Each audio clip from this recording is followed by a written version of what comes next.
దాదాపు 2 శతాబ్దాల పాటు ఆంగ్లేయుల పాలనలో ఉన్న భరతమాతకు సుదీర్ఘ పోరాటం తర్వాత 1947లో విముక్తి లభించింది.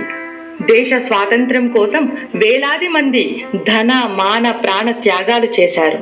అయితే 1947 ఆగస్టు 15న స్వాతంత్ర్యం వచ్చినా 1950వ దశకంలోనే దేశానికి సంపూర్ణ స్వరాజ్యం సిద్ధించింది. స్వాతంత్ర్యం తర్వాత గణతంత్ర దేశంగా 1950 జనవరి 26న భారత్ అవతరించింది. అదే రిపబ్లిక్ డే.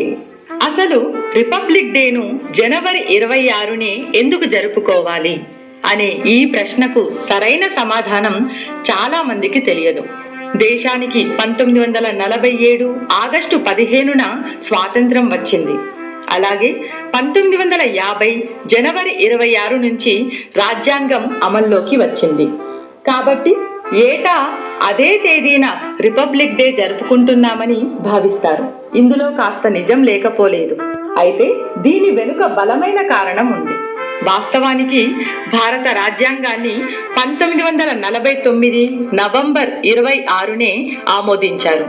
దీనిని అమలు చేసే తేదీకి ఒక ప్రాముఖ్యత ఉండాలనే ఉద్దేశంతో 2 నెలలు వేచి ఉన్నారు. మరి కారణం ఏంటి? లాహోర్ వేదికగా 1930 జనవరి 26న కాంగ్రెస్ పార్టీ జాతీయ సమావేశంలో తొలిసారిగా పూర్ణ స్వరాజ్య తీర్మానం చేశారు. నెహ్రూ సారథ్యంలో రావి నది ఒడ్డున త్రివర్ణ పతాకం ఎగురవేసి భారతీయుల సంకల్పాన్ని బ్రిటిషర్లకు గట్టిగా వినిపించారు.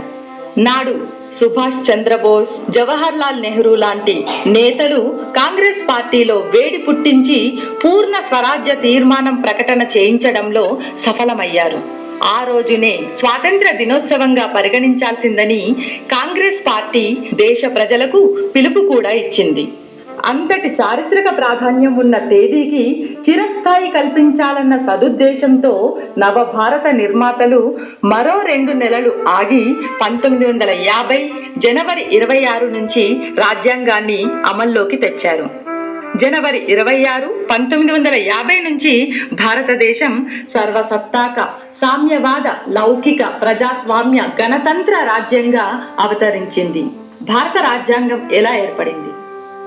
స్వాతంత్ర్యం వచ్చిన తర్వాత దేశానికి రాజ్యాంగం ఉండాలని భావించిన నాటి దార్శనికులు, మేధావులు రాజ్యాంగ పరిషత్ను ఏర్పాటు చేశారు.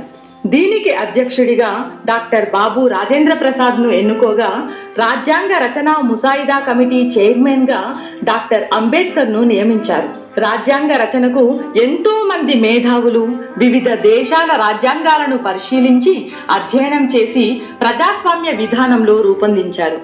అనేక సవరణల అనంతరం 1949 నవంబర్ 26న దీనిని రాజ్యాంగ పరిషత్ ఆమోదించింది. భారత రాజ్యాంగాన్ని రూపొందించేందుకు 2 సంవత్సరాల 11 నెలల 18 రోజుల కాలం పట్టింది. రాజ్యాంగ రచనకు మొత్తం 64 లక్షల రూపాయలు ఖర్చయింది. భారత రాజ్యాంగం జనవరి 26, 1950 నుంచి అమల్లోకి వచ్చింది.